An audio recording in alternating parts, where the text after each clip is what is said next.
Now, today we're going to talk about how to update or log into and update and maintain a Google Calendar in under 10 minutes. So, the first thing, of course, you need to do is go ahead and log into Google Apps. And so let's click on Google Apps. And here we are once again with our Google Apps login page. As a reminder, you log in with the same username that you do with Sunnyside. So for me, I'm using Joe Teacher, and so then Joe T is my username. I put in my password. If you don't remember your password and you can't figure it out, email Noah Tonk. I click sign in, and I am taken to my services in Google Apps. So what I'm going to do right now is I'm going to go ahead and click on Calendar. Excuse me. And this is a basic overview of Google Calendar.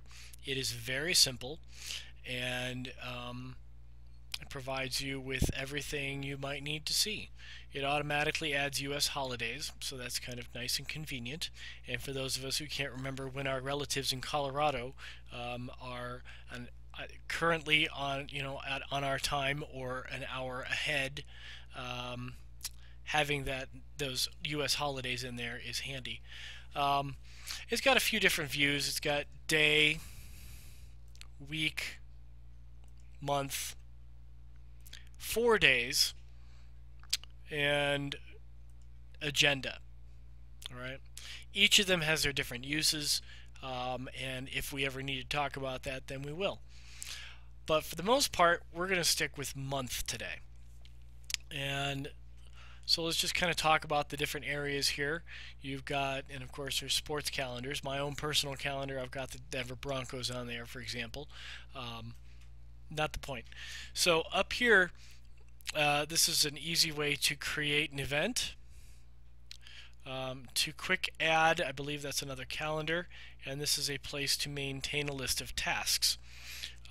Most of what we're going to be concerned with today is creating a calendar for each of your classes, how to create an event within each calendar, and different options for each calendar to make them public for your students and your parents.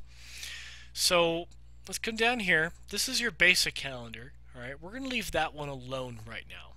Our focus is going to be on creating calendars for each classroom, or for each of your courses. So let's come down here. You see the word create right over here underneath my calendars. Okay, so I'm going to click on create, and it brings me over here to this create new calendar menu.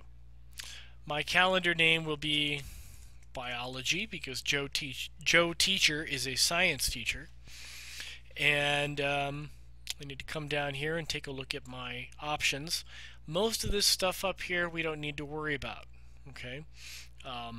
However, this one is very, very important. So I click on share this calendar with others. Okay, and make this calendar public. Okay, we've got different options here. See all event details or see only free busy.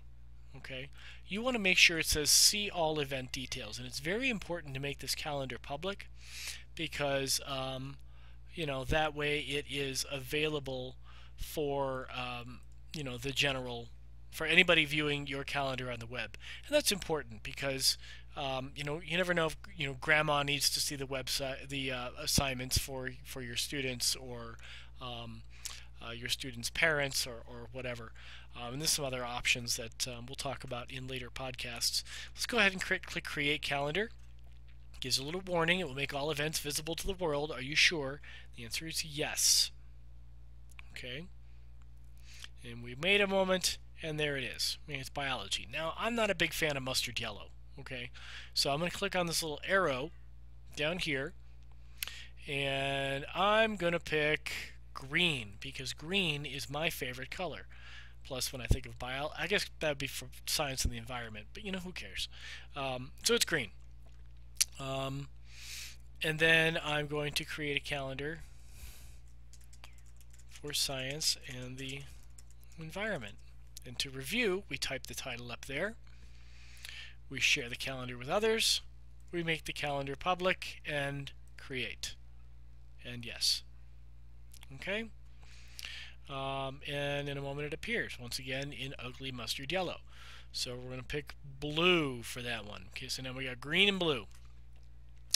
So let's go ahead and create an assignment. So I've got my, a quiz. Okay, Big Evil Friday quiz. Okay, and it is this Friday. And actually, I do it every Friday. So I'm going to click on Friday, and a little window pops up. Okay. And I'm going to click Edit Event Details. You can add it really quickly here if you want. Okay, but it's more efficient, more effective to click Edit Event Details. So I get this little window here, and I'm going to click Big Evil Friday Quiz.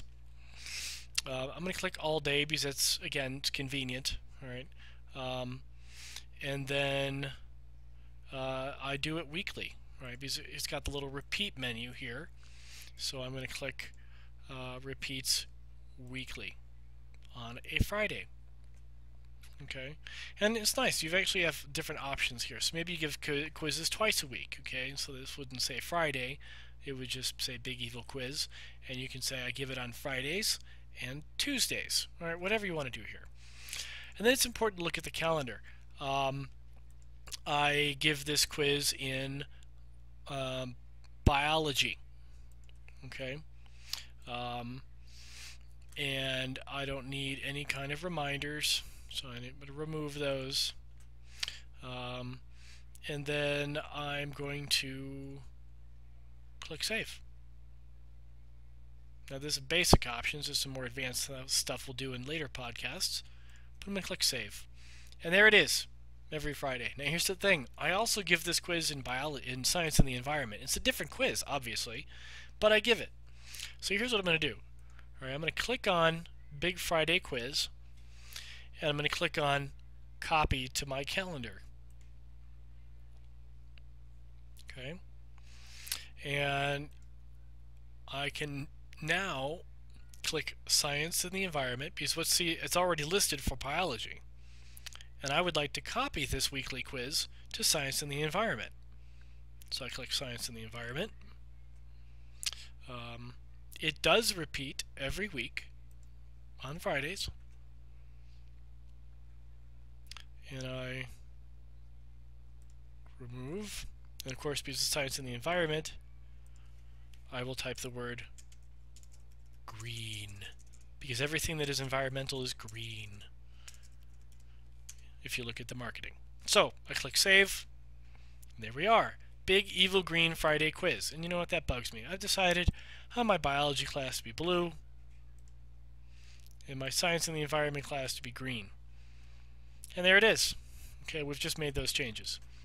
How easy is that? Okay. Now, let's see here.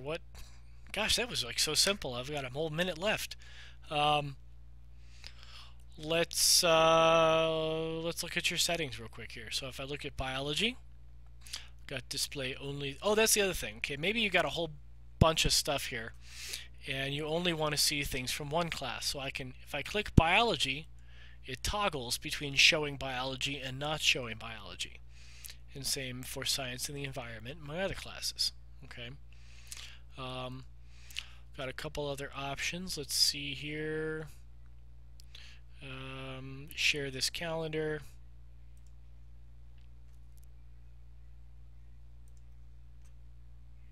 Oh, here is the web address of your calendar. If you ever want to know, if you're copying and pasting the code, or if you want to give somebody the URL, it's all right down here. This is the actual URL for the calendar. You want the private address one, not the calendar address one. Trust me, okay? It's not like you've got really private assignments, okay? You click on HTML, and there's your calendar. Not important.